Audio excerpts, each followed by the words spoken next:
Tradičnú kórejskú kuchyňu nemusíte cestovať do Soulu. Stačí, ak sa naobedujete v kórejskej kantíne v tepličke nad Váhom. Má to ale jeden háčik. Museli by ste byť zamestnancom tamojšej automobilky. Jej zamestnanci si netradičné pokrmy nevedia vynachváliť. Len na prípravu omáčky k bravčovým rebrám potrebujete 10 ingrediencií, ktoré by ste pri takej slovenskej grilovačke určite nepoužili. Sojovú omáčku, cesnak, korenie, zázvor, soľ, cukrový sirup, jablkovú dreň, kiwi, ananás a sezamový olej. Slováci netradičnú stravu vyhľadávajú a mnohí sem chodia denne. Také pestrejšie, hej, lebo sú tu šalaty, misky. Je tu také ako viac na výber. Obľúbujem čapče, to sú korejské rezance. Chuťovo iná ako slovenská, je pikantnejšia asi kvôli tomu.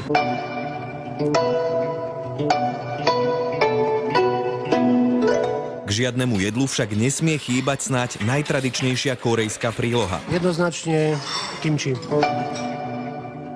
Je to kapustový šalát, veľmi pikantný. Jeho príprava je najmä časovo veľmi náročná. Najskôr to celý deň namáčam v solnom roztoku, neskôr všetko uložím do skleneného súdka a nechám fermentovať 2 dni. Potom kimči uskladním na 40 dní a lahôdka je na svete. No ak by ste si mysleli, že Kórejčanom naša tradičná kuchyňa nechutí, ste na omyle.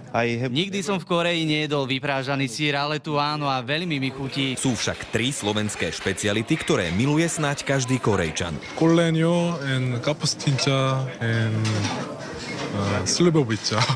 Marian Lechan, televízia Markíza.